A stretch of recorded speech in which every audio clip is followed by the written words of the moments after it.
নমস্কার, জয় হিন্দ, জয় ভারত। প্রিয় দর্শক, এসআইআর পর্বে এই প্রথম কমিশনের একটি কড়া পদক্ষেপ আমরা দেখতে পেলাম, যেটা অনেক আগে হওয়ার কথা ছিল, যেটা অনেক পূর্বে হওয়ার দরকার ছিল। যে উদ্দেশ্যে এসআইআর পশ্চিমবঙ্গে হচ্ছে সহ গোটা ভারতবর্ষে হবে আগামী দিনে, সেখানে কেন নিয়ম লঙ্ঘনকারীর বৈধতা প্রাধান্য পাবে? বারবার পশ্চিমবঙ্গে এসআইআরকে দুর্বল করা, এসআইআরকে সমালোচিত করা, এসআইআরের উদ্দেশ্যটাকেই নষ্ট করে দেওয়ার চক্রান্ত হচ্ছে। সেখানে কমিশনকে আরও কঠোর ভূমিকা নিতে হতো। যে নির্দেশিকা এসেছে কমিশনের তরফ থেকে, দেখা গিয়েছে মুর্শিদাবাদের 57 নম্বর সুতির ইআরও শেখ মুর্শিদ আলম, 56 নম্বর শামশেরগঞ্জের ইআরও ডক্টর শেফাউর রহমান, 55 নম্বর ফারাক্কা রাজস্ব আধিকারিক নীতিশ দাসের বিরুদ্ধে কড়া ব্যবস্থা নেওয়া হয়েছে। পাশাপাশি জলপাইগুড়ি 16 নম্বর ময়নাগুড়ি কেন্দ্রের ইআরও ডালিয়া রায়চৌধুরী একই অভিযোগে সাসপেন্ড হয়েছেন। অন্যদিকে দক্ষিণ 24 পরগনার 139 নম্বর ক্যানিং পূর্ব কেন্দ্রের 2 ইআরও সত্যজিৎ দাস এবং জয়দেব কুণ্ডু ও ডেবরা কেন্দ্রের ইআরও দেবাশিস বিশ্বাসকেও দায়িত্বের অবহেলার অভিযোগে সরিয়ে দেওয়া হয়েছে। রাজ্যটা পশ্চিমবঙ্গ, এখানে কেন্দ্রীয় প্রকল্পের বিরোধিতা, কেন্দ্রীয় তদন্তকারী সংস্থার বিরোধিতা, কেন্দ্র সরকারের প্রতিটি কাজের বিরোধিতা, এমনকি দেশের প্রধানমন্ত্রী কে বহিরাগত বলা হয়, স্বরাষ্ট্রমন্ত্রীকে পশ্চিমবঙ্গের বহিরাগত বলা হয়, নেতা নেত্রীদের বহিরাগত বলা হয়। দেশটি তো এক।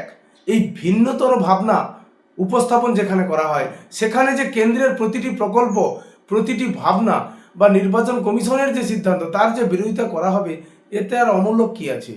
এটা তো বাস্তবিক ঘটবে এখানে। তা প্রথম থেকে জ্ঞানেশ কুমারের কিছু ত্রুটি লক্ষ্য করে গিয়েছে, যেগুলো পশ্চিমবঙ্গকে আলাদা ভার্সানে দেখতে হবে। পশ্চিমবঙ্গকে সারা ভারতে অন্য রাজ্যের মতো একটি অঙ্গরাজ্য হিসেবে তুলনা করে কাজ করলে হবে না। তুলনামূলক একটি ভাবনায় যেতে হবে যে পশ্চিমবঙ্গের ক্ষেত্রে এসআইআর পর্বের যেখানে প্রতি পদে পদে বিরোধিতার সম্মুখীন হতে হয়েছে, ইচ্ছাকৃত কিছু বিষয় গুলিয়ে দেওয়া হয়েছে, ইচ্ছাকৃত বিষয় ঢুকিয়ে দেওয়া হয়েছে যাতে ত্রুটিগুলো থেকে যায়, সেই ত্রুটিগুলো নিয়ে মানুষ সামনে পেশ করা যায়। মানুষ হয়রান হচ্ছে। কিন্তু এসআইআরের যে মূল উদ্দেশ্য, এসআইআর করার যে অধিকার, প্রতিটি অধিকার কিন্তু নির্বাচন কমিশন, এটা সুপ্রিম কোর্টের ভার্ডিক্টে প্রমাণিত। কোনোভাবে এটাকে অন্য সংস্থা প্রভাবিত করতে পারে না। সুপ্রিম কোর্টও সেই প্রভাবিত করেনি। সুপ্রিম কোর্ট যে নির্দেশিকা দিয়েছিল, যে 13 দফা ডকুমেন্টসের ভিত্তি করে একজন ভোটারকে চিহ্নিতকরণ করা যাবে, যে সে ভারতীয় ভোটার, সে ভারতীয়, অতএব তার ভোটার তালিকায় নাম থাকবে। এক্ষেত্রে কালকে যে নির্দেশিকা দিতে হয়েছে নির্বাচন কমিশনকে, বাংলার আবাস, ইন্দিরা আবাস, প্রধানমন্ত্রী আবাস, এই রকম যে স্কিমগুলো রয়েছে কেন্দ্র এবং রাজ্যের যৌথভাবে যারা চালিত করে, তাদের কোনো প্রমাণপত্র এসআইআর শুনানি পর্বে বা তথ্য আপলোডের পর্বে নেওয়া আর গ্রাহ্য হবে না, এবং যেগুলো নেওয়া হয়েছে সেগুলো খতিয়ে দেখা হবে। সঙ্গে সঙ্গে রে করে উঠল যারা প্রথম থেকে এসআইআর এর বিরোধিতা করছে। সুপ্রিম কোর্টেও বলছিল যে 2024-25 যে ভোটার তালিকা ছিল, সেই ভোটার তালিকায় যেন 2026-এ ভোটটা হয়। তারা সে দাবিটা রেখেছিল, কিন্তু নির্বাচন কমিশন খারিজ করে দিয়েছে, সুপ্রিম কোর্টও খারিজ করে দিয়েছে। এসআইআর বা নির্বাচন সংক্রান্ত যে কোনো কাজে দায়িত্ব রয়েছে নির্বাচন কমিশনের। রাজ্য সরকারকে পূর্ণ সহযোগিতা করতে হবে। যে ধরনের হিংসাত্মক ঘটনা হয়েছে, ভালো করে লক্ষ্য করুন, সুপ্রিম কোর্টের নির্দেশের আগে যেভাবে প্রতিটি শুনানি কেন্দ্রে এক প্রকার হই হট্টগোল, গন্ডগোল, যাতে সুষ্ঠুভাবে কাজ না হয়, নথি পুড়িয়ে দেওয়া, ভাঙচুর, কত কিছু হয়েছে। সুপ্রিম কোর্টের নির্দেশের পরে দেখুন চুপচাপ। মুখ্য সচিবকে যেই নির্দেশ দিয়েছে, সঙ্গে সঙ্গে সব জায়গায় বিক্ষোভ, র্যালি সব বন্ধ হয়ে গেছে। যারা বলছিল এসআইআর করতে দেবো না, এসআইআর কিন্তু হচ্ছে। যারা বলছিল নথি দেবো না, তারা নথি দিয়েছে। যারা বলছে করতে দেব না, নির্বাচন কমিশন করছে। তবে অতি নির্ভর করে শুধু রাজনৈতিক ব্যক্তিদের কথায় নির্ভরতা না থেকে দেশের সংবিধানকে মান্য করুন। দেশের সংবিধান কি বলছে, নির্বাচন কমিশন কি বলছে, সুপ্রিম কোর্ট কি বলছে, শুধুমাত্র একটি রাজ্য সরকার বা তার সরকারের প্রধান যা বলবে সেটাকে মান্য করে চলবেন এমনটা নয়।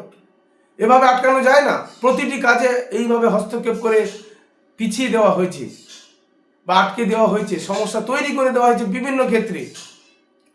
তথ্য, ছবি আপলোড, বিভিন্ন ডকুমেন্ট যেগুলো আপলোড করতে হবে সেগুলো ভুলভাবে আপলোড করা হয়েছে, যাতে মানুষ সমস্যায় পড়ে। নামের বানান ভুল সব জায়গায় করে দেওয়া হয়েছে। এগুলো ইচ্ছাকৃত করা ঘটনা হয়েছে, কারণ এভাবে করলে মানুষ হয়রান হবে। মানুষ হয়রান হলে সুপ্রিম কোর্টের দরজা খোলা আছে। সুপ্রিম কোর্টে গেলে নির্বাচন কমিশনকে জবাব দিতে হবে। তখনই ওই ভোটার তালিকা বাদ দিয়ে 2024-25 বর্ষের যে ভোটার তালিকা তার অনুসারে ভোট হবে, এই হিসাবে কিন্তু প্ল্যানটা সাজানো হয়েছিল। সুপ্রিম কোর্টে সেই প্ল্যানটা সম্পূর্ণ ভেস্তে গিয়েছে। এভাবে চলতে পারে না। নির্বাচন কমিশন নির্বাচন এবং ভোটার তালিকা সংশোধনের পূর্ণ অধিকার রয়েছে, সংবিধানে রয়েছে। এই কাজে হস্তক্ষেপ করতে পারবে না। শুধুমাত্র খতিয়ে দেখে একমাত্র সুপ্রিম কোর্টই হস্তক্ষেপ করতে পারে। সুপ্রিম কোর্ট ধরে ফেলেছে, এই জন্য তো সেই ধরনের কোনো নির্দেশিকা দেয়নি। শুধুমাত্র মাইক্রো অবজারভারের নিয়োগ ক্ষেত্রে একটু পরিবর্তন করে দিয়েছে, যে মাইক্রো অবজারভাররা নাম বাদ দিতে পারবেন না, কিন্তু পরামর্শ দিতে পারবেন। যে নির্বাচন কমিশন যে বলিষ্ঠ পদক্ষেপ প্রথম থেকে প্রয়োজন ছিল, সেটা নির্বাচন কমিশন এখন দেখাতে পাচ্ছে। 7 জন অফিসারকে সাসপেন্ড করা হয়েছে। আগামী দিনে দেখব আরও কত কাদের বিরুদ্ধে চক্রান্তের অভিযোগ রয়েছে, কারা ইচ্ছে করেই তথ্য আপলোডে ত্রুটি করেছেন, তাদের বিরুদ্ধে কড়া ব্যবস্থা নেওয়া হবে। কড়া ব্যবস্থা না হলে পশ্চিমবঙ্গের মতো রাজ্যে সঠিক পদ্ধতিতে এসআইআর সম্ভব নয়। এটা জ্ঞানেশ কুমার দেরিতে হলেও বা নির্বাচন কমিশন ফুল বেঞ্চ দেরিতে হলেও কিন্তু বুঝতে পেরেছে। তাই তারা কঠোর পদক্ষেপ হাঁটছে। আগামী দিনে দেখা যাক কিভাবে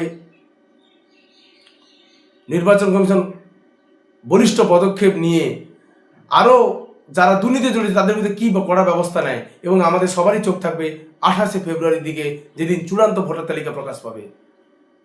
প্রতিবেদন শেষ করছি। জয় হিন্দ, বন্দে মাতরম।